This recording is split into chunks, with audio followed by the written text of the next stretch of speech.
아멘.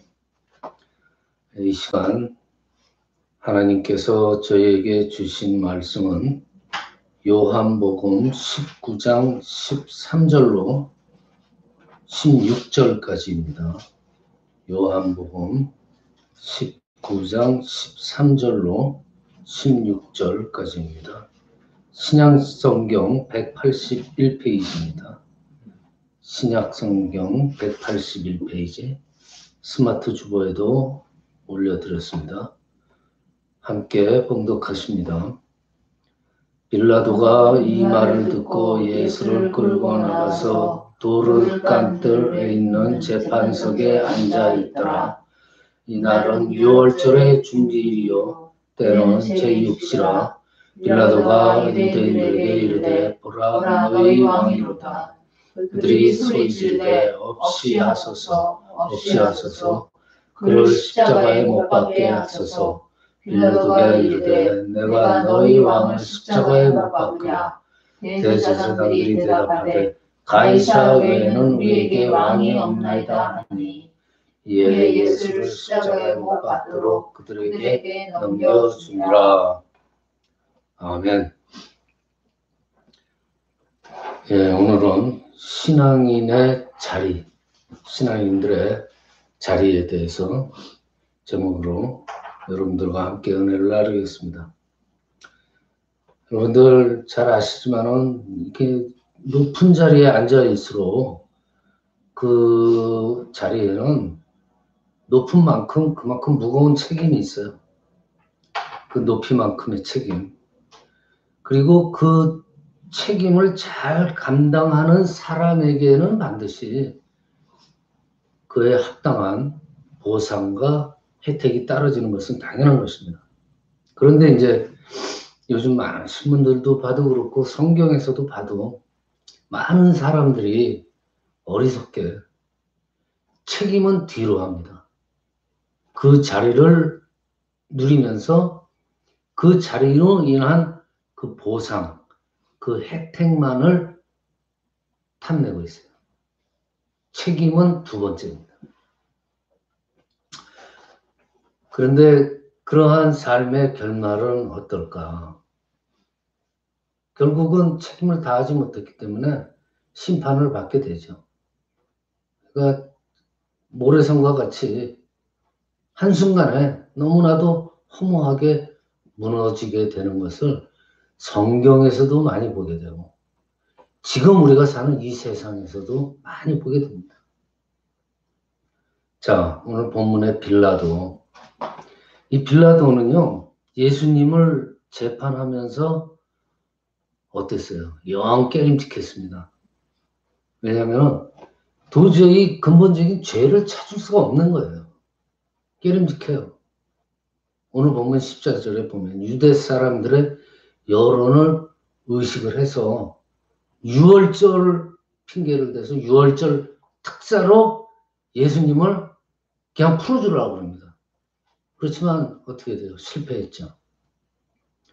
올해도 6월절이 어제 3월 27일로 6월절이었는데 다시 한번 그 6월절에는 이렇게 특사로 여러 가지 관대한 그러한 그 처벌로 그 유대인들을 위해서 여러 가지 일들을 벌였던 걸 알 수 있습니다. 그로 인해서 예수님도 6월절 특사로 내몰아보려고 노력을 했지만 실패했어요. 그래서 빌라도가 어떻게 해요? 예수님을 다시 끌어냅니다. 그래서 채찍을 치고 가시나무 왕관을 씌우고 자색 옷을 입혀서 매질을 했습니다.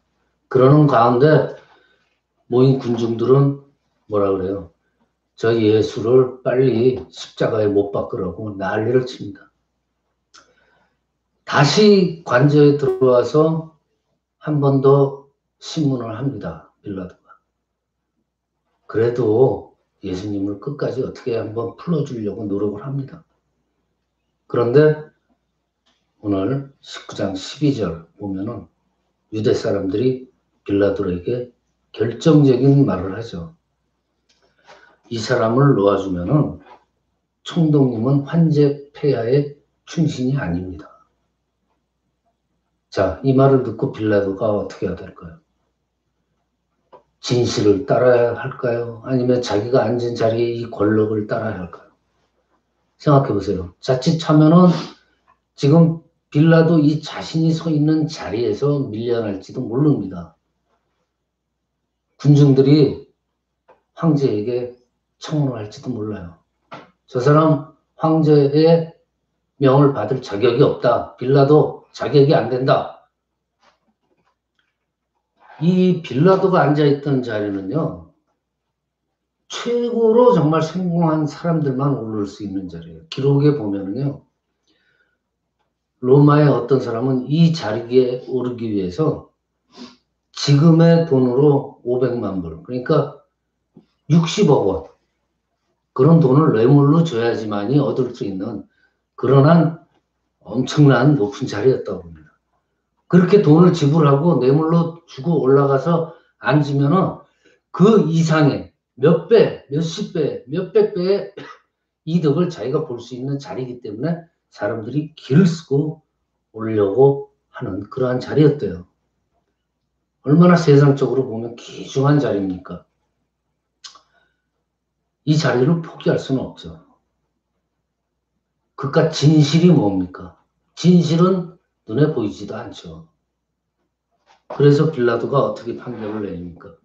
예수를 십자가에 매달아라.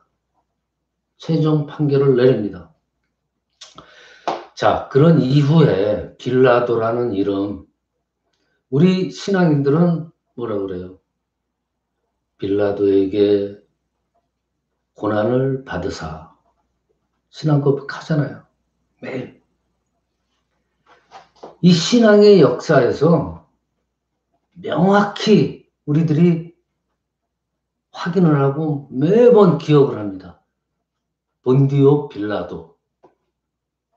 이 본디오 빌라도는 예수님 고난의 주범이 돼요.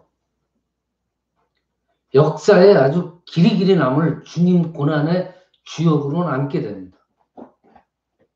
세상에 그 아니한 자리에 숨어가지고 군중들의 세상의 눈치를 보는 것에 급급해가지고 뭐를 외면해요? 하늘의 진리를 외면한 그의 대가입니다.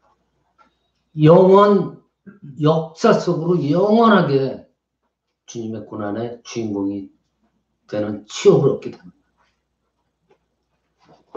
내 앞에 구세주를 믿지 않고 내 삶을 그에게 걸지 못한 그 한 번의 대가가 자손 되도록 정말 영원 끝까지 이렇게 클 줄 몰랐을 겁니다.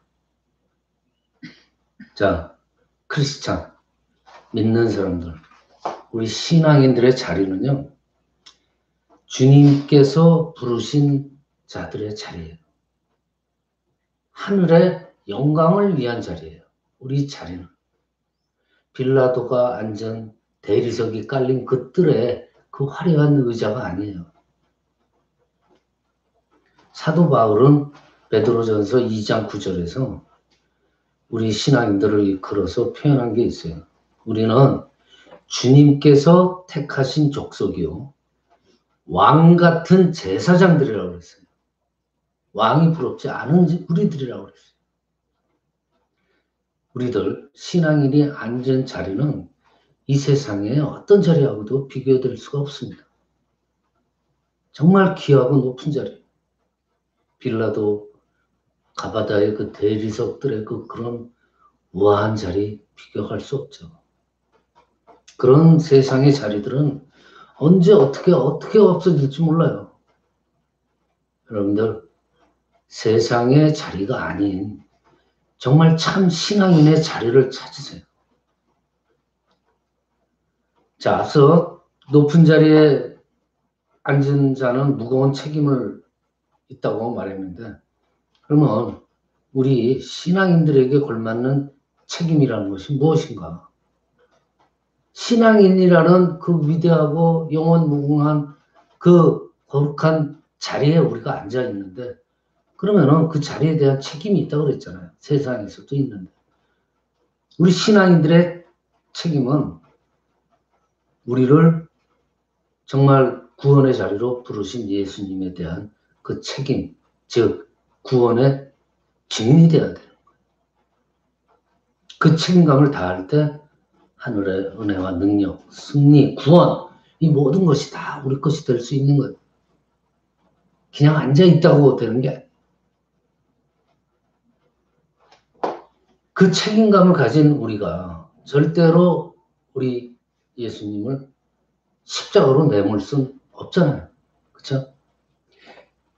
예수를 부인하고 구세주라고 고백하지 않는 이 세상 사람들의 소리를 듣고선 그냥 모른 척 할 수 없잖아요.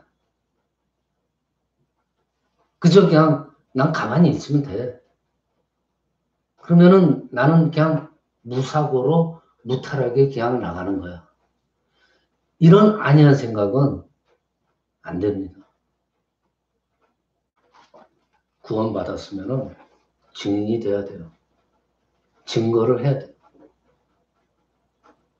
저 같은 경우도 정말 술로 인해서 젊은 시절부터 고통을 받고 어떻게 보면은 지금까지 산다는 게 참 신기해요. 어떻게 버텼는지.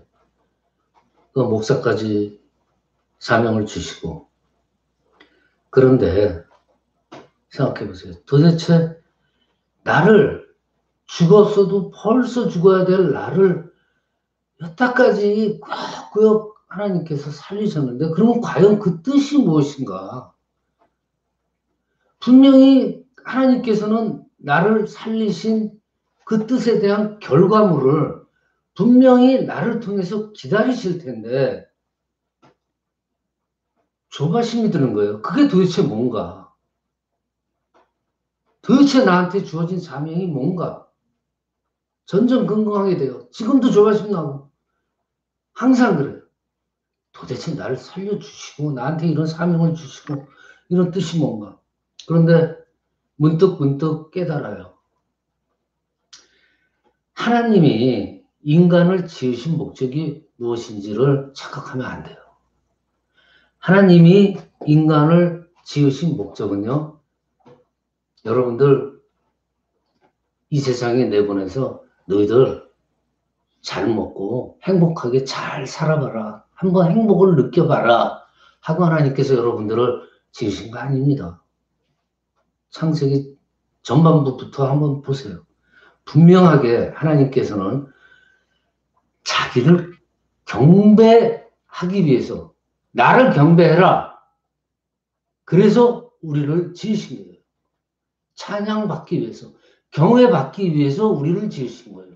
우리 행복하기 위해서 우리를 지으신 게 아니라는 거예요. 분명히 알으셔야 됩니다.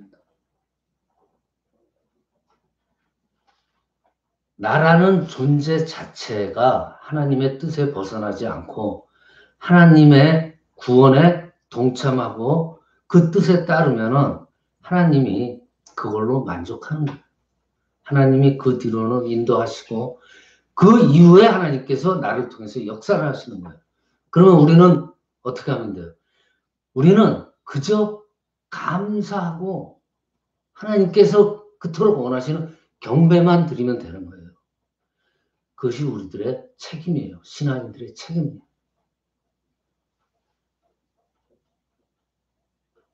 그러면 도대체 세상 살면서 세상에서 별 이득도 없는데 굳이 왜 하나님을 믿어야 되느냐? 많은 분들이 불신자들이 그런 질문을 많이 하죠. 답은 하나입니다. 영생이잖아요. 주님이 고난의 긴 터널을 뚫고 십자가에 달리시고 부활로 확인하시고 구원자들이 그 영생이 있잖아요. 영생. 잠깐 살다가는 이 세상에 목숨 걸겠습니까? 아니면은 영원한 천국에 목숨을 걸겠습니까? 간단하죠? 간단하지만 현실적으로 그리 쉬운 질문은 아닙니다. 그냥 우리는 언제나 이 현재라는 시간 속에서 이 세상이라는 이 족쇄에 우리가 묶여 있기 때문에 간단한 질문 같지만 어떻게 보면 간단하지 않을 수가 있어요. 세상에 목매느냐, 영생에 목매느냐, 생각의 차원을 높여야 돼요. 지금 차원이 아니고 그 영원한 차원을 생각하면서 생활하시길 바랍니다. 말씀 마칩니다. 고난주간에 드리는 말씀이에요. 모든 이들한테 외면당하시는 주님을, 우리 믿는 사람들은요, 그 외로우신 주님을 버리지 말아야 됩니다. 주님을 버리면 안 돼요. 주님을 버리지 않는 신앙인이 돼야 돼요. 세상 살다가 세상의 이득에 좀 손해가 있더라도 우리를 위해서 목숨까지 내어주신 그 주님과 어떤 상황에서라도 동행을 해야 돼요. 그 진리, 주님의 진리 앞에 정말 부끄럽지 않은 책임 있게 주님을 증거하는 그러한 신앙인들이 되셔야 됩니다. 그래서 이 땅에서 비록 살아가지만은 살면서 좀 손해보는 것 같지만은 하늘 백성, 그 천국 백성의 그 남다른 행복, 그 영원한 평안을 받아들이시기를 축원합니다.